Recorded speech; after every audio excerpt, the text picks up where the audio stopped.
So with March coming to an end, it means a few things. 25% of the year is now complete, spring is here for some of us, but most of all, it's the best time to jump into strategy and management games. Hey everyone, it's Marco here, and in this new series I'll be covering what strategy, management, and sim games came out this month, what's coming out next month, and any game news and updates that I hope you'll find interesting, including announcements, demos, and more. As always, if you're enjoying my content, please consider leaving a like, maybe a comment, or maybe even subscribe to help keep up to date with all things strategy in the gaming world. But on with the video. So to be honest, March has been quite a quiet month for game releases. Sure, we've had some big names like Monster Hunters, Assassin's Creed Shadows, and so maybe the devs thought about delaying their releases a bit. However, I'll be running through some games that are definitely worth a mention. We'll start things off with 2 Point Museum, a game for anyone who's ever dreamed of hoarding old items that people will actually pay to see. If that name rings a bell, that's because it's from the devs who gave us 2 Point Hospital and Campus. But this third installment kicks it up a few notches with 5 hilariously chaotic museums to manage, each more crazier than the last. It's got deep customization, gameplay is simple yet rewarding, and that humor, well, you're either gonna really love it or not so much. 2 Point Studios, I think, have nailed this type of genre, and for me, running a museum just seems like a blast. So for $30, I'd say definitely check it out if you were a fan of the previous titles, or you just really enjoy management sims where constant shenanigans are a thing. Next on the list, we've got Wanderstop. This is a cozy management sim written and directed by the guy behind the Stanley Parable. You play Alta, a former sword-swinging champion, now too burned out to lift a blade. Taken in by a gentle tea shop owner named Boro, you're invited to slow down, garden, clean, and craft elaborate drinks for a parade of quirky customers. But there is a twist. Wanderstop just isn't about chilling out, it's about what happens when you can't. The game cleverly uses its mechanics and a surprisingly complex tea machine to reflect themes of burnout, trauma, and the frustrating non-linearity of recovery. The visuals are charming, the characters are deeply written, and for $25 I'd say it's worth checking out if you want something cozy yet emotionally impactful at the same time. Then for something a little bit less cozy, next on the list we've got Cataclismo. This is for anyone who ever wanted to fight off nightmares with Lego walls and sheer stubbornness. In the game you'll need to lead the last survivors in the aftermath of the Cataclismo as a corrupted world seeks to destroy all that remains of humanity. The gameplay, well, it's a city builder meets tower defense survival game where you place every block on your fortress by hand, then pray it doesn't all come crashing down when the horrors arrive at night. March has seen its full 1.0 release, meaning a full if slightly short campaign, more missions, and a super chill endless mode. The game's also published by Hooded Horse, and they're busy having a big sale right now. So at the moment it's costing around $20, so if you enjoy games like They Are Billions, except you want to build a more historically accurate castle, then maybe give Cataclismo a try. Now if you wanted a city builder with purpose, up next is Kaiserpunk. Set after World War I, your task is to choose a country anywhere in the world, build up your city, and then create a sizable military to take on other empires. So think of games like Civilization or Anno, but with a whole bunch of extra gameplay mechanics. Early game, you're building up your city, managing logistics and supply chains, as well as keeping your citizens happy. Mid-game occurs when you start trading with other nations, setting up your military along with tanks, troops, maybe even boats and planes. Then late game sees you starting to attack or be attacked by other empires. The game switches to this large-scale real-time strategy that's more like a grand strategy with all the various battalions and squads you'll be moving along this world map. Kaiserpunk is going for $27, which isn't too bad, and when I reviewed the game, I honestly did have a lot of fun, but I know some people are complaining about the balancing and the performance issues, so maybe keep it on your radar, maybe put it on your wish list for now, as the devs are being super active and I'm keen to see how it pans out. Now for some more tower defense action, we've got Nordhold, a game for strategy enthusiasts who just really want to test out their big brains. It claims to be a city builder, as you can upgrade your base to help with placing and upgrading your towers, but I'd say it's a bit of a stretch. But still, it's a neat feature that adds some innovation to the genre.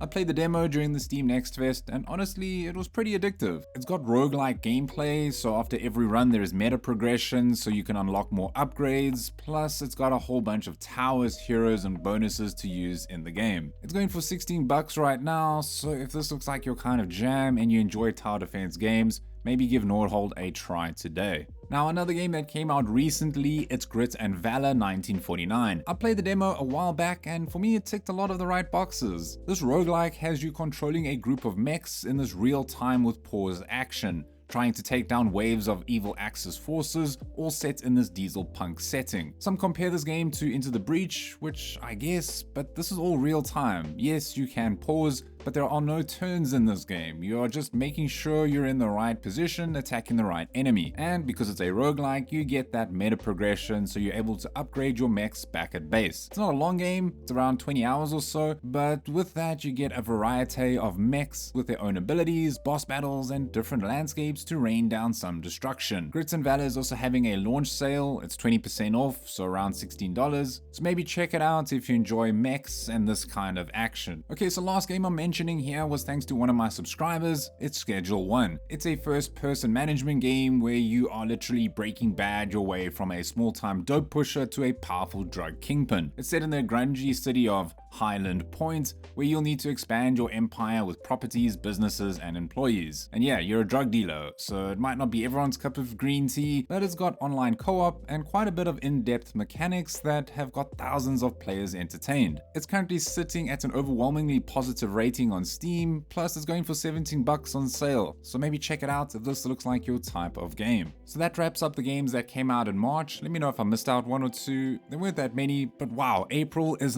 like the Christmas for management and strategy fans out there. And again, if I do leave any out, please shout at me in the comments section below. First up is a game called Locomoto. This is for the chill souls who want Animal Crossing, but on a train. You're a fuzzy little conductor rolling through gorgeous landscapes to a lo-fi soundtrack while managing quirky passengers and making your train the coziest ride on rails. You get to decorate your wagons, craft furniture from scavenged resources, and then making sure everyone's comfy as you chug along. It's got a real wholesome vibe. You serve tea, solve small problems, and build friendships with animal buddies that have all got their own little unique stories. It's all about good vibes, slow travel, and small joys. If you want a gentle adventure with lots of heart and zero stress, Locomoto might be the game for you. Now for a game that hit me right in the childhood, it's Commandos Origins. I played the original way back, and I mean, I was never really good at it, but damn, what a fun game. Well, fast forward to 2025, and now it seems like we're getting the same real-time tactics glory, complete with squad-based stealth, explosions, and that sweet World War II sabotage action. You'll guide the iconic crew, Green Beret, Sniper, Spy, and the rest of the squad on high-stakes missions across Arctic tundras, desert outposts, and Nazi-infested bunkers. It's all about timing, patience, and that ooh yeah moment when the plan actually comes together. Modern controls, co-op mode, online or split screen,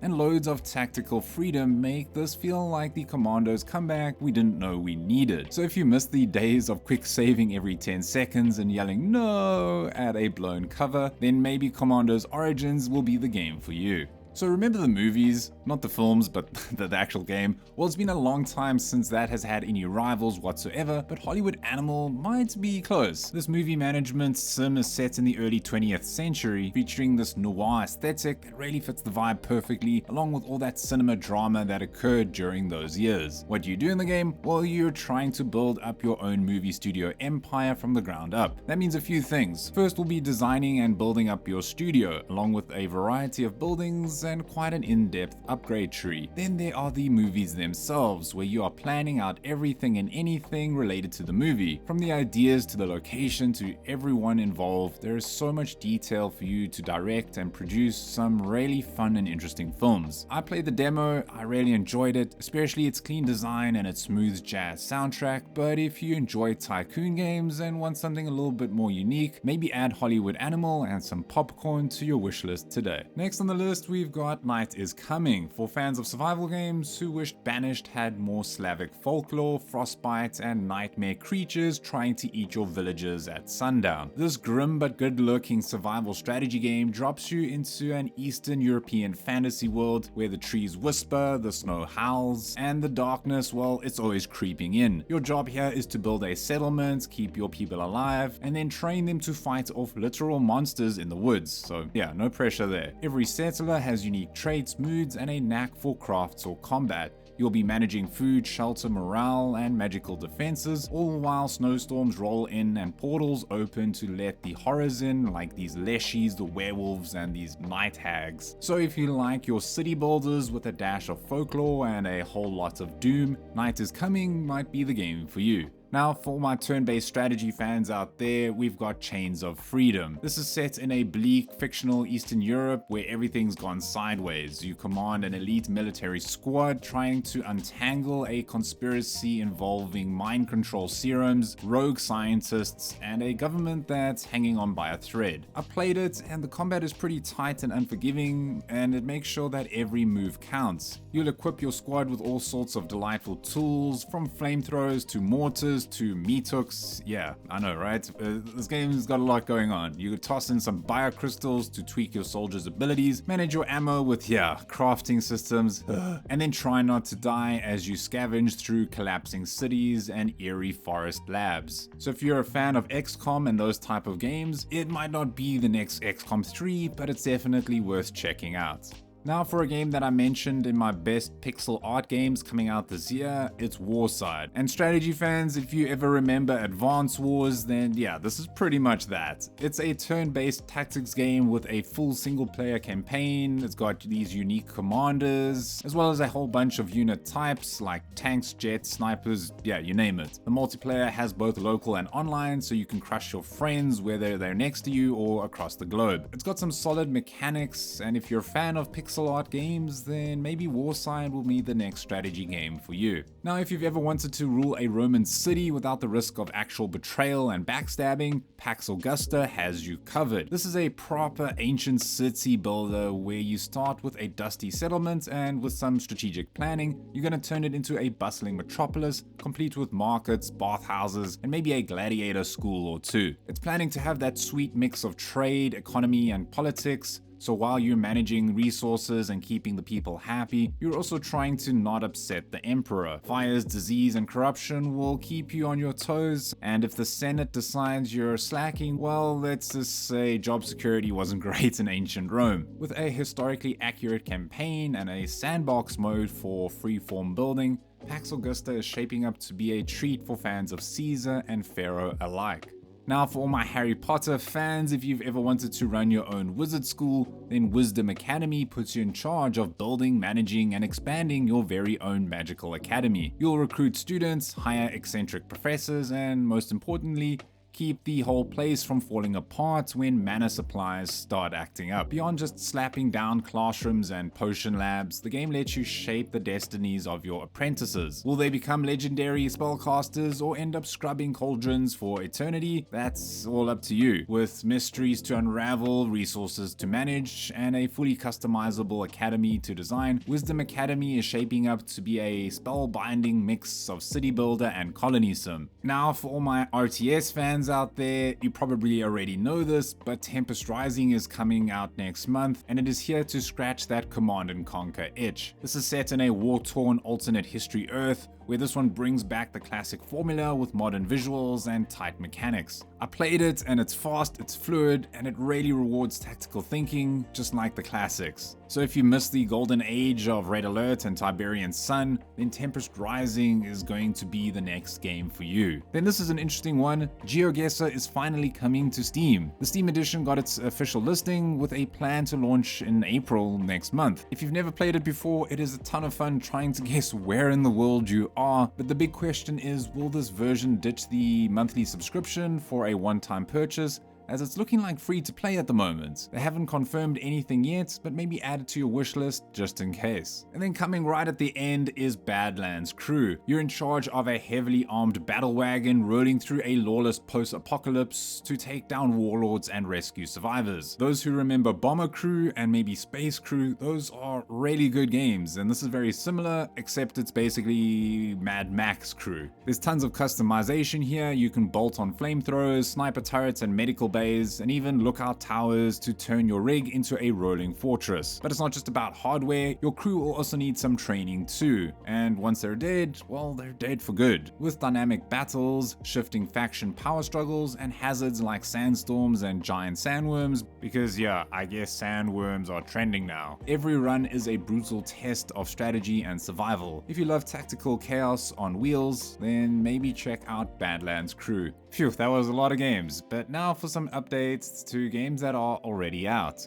Age of Empires 4 is dropping some new DLC, Knights of the Cross and Rose, coming out next month. It brings the House of Lancaster and Knights Templar, each with their own different playstyles, plus a new historical battles mode instead of traditional campaigns. There's also this Conquer mode for a tougher challenge and 10 fresh maps to shaken things up. So if you are still hooked on AoE 4, then this one's looking pretty solid. Then Shiro Games dropped a new beefy update for War Tales, tweaking the AI, battle maps, and class balance. NPCs are smarter, morale changes speed up big fights, and there are 7 new road-based maps. The Machinist got a buff, the Gunner took a nerf, and the Skelmar invasion got some love too. So if you haven't jumped in yet, now is a great time because man, this is a good game to play. Then Ara History Untold also got a big new update, ironically called the Diplomacy Update, that adds nukes, bribery, and more. You can now launch ICBMs to wipe rival civilizations off the map, or if you prefer less fiery tactics, you can bribe nations into war or demand tribute. There's also new military aid options and a diplomatic history tracker. The update is free and currently live, so maybe check it out. Then Sins of a Solar Empire 2 has just announced their Paths to Power DLC as well as their major 1.4 update that's out now. The DLC features over 10 scenario maps with objective-based gameplay, where they're aiming to create these unique gameplay scenarios requiring some new strategies that players may have never tried before. Plus with the update, they're reintroducing the population mechanics as well as including new units, planet types, and some huge rebalancing. And then moving on, this week we saw some incredible sales and some fun demo showcases thanks to Steam's Colony Sim and City Builder Fest. I tried hard to include everything, but there was a lot. So I did leave out Timberborn and Against the Storm, so if you haven't had a look at those, maybe do so because they are both great games. But besides that, there was also this demo page that included some games that already came out, so I decided to do some digging and find some games that are yet to be released so that you can test them out for yourself. First was Faraway Lands Rise of Yokai. The dev jumped into my Discord, and after seeing these cozy pixelated graphics, it had my attention. It's this immersive base building survival game set in mystical feudal Japan, and it's looking great so far.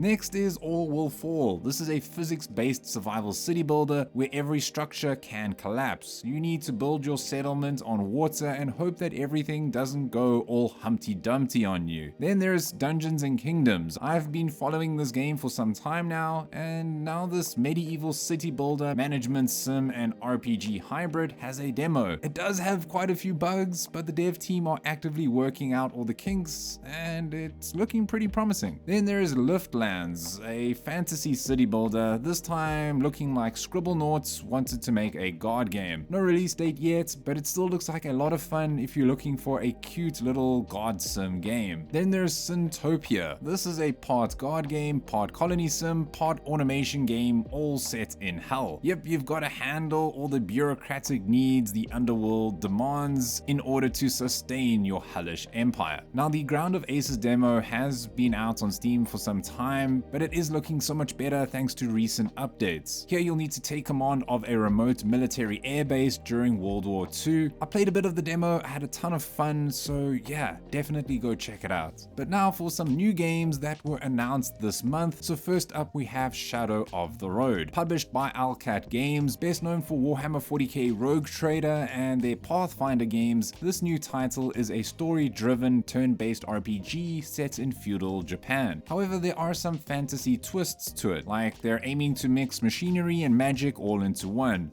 I played the closed alpha, but now it's open to the public to test too, and I must say, definitely put this game on your radar. I think the graphics look great, and I really enjoy how the choices you make impact future outcomes.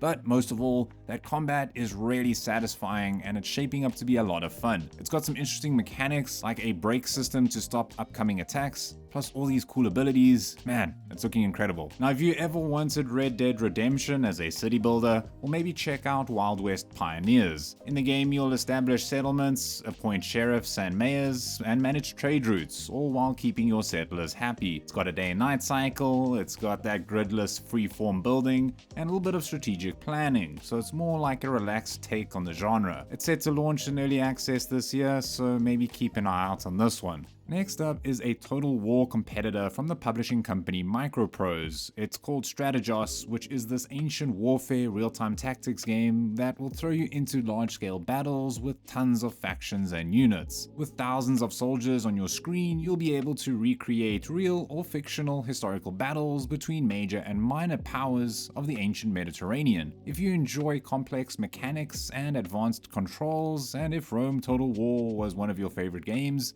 then definitely add this one to your wishlist. Lastly, Underpar Golf Architect lets you channel your inner golf course mastermind, turning empty wastelands into lush fairways and pristine greens. You're not just designing a course though, you're also crafting a full-on golfing paradise, complete with bars, restaurants, and training facilities to keep your members happy and spending money. Now, all I ever wanted in my life was a new sim golf game. So if this one even comes close, you bet I'll be getting it. Sure, that was a lot of info. What did you think? I'd like to do another video like this next month, so any feedback is greatly appreciated. If you want to chat more about these games, maybe join my Signal group, my Discord channel, or maybe just subscribe to see the next video. But other than that, it's Marco here from Easily Distracted Games, and as always, don't stop gaming.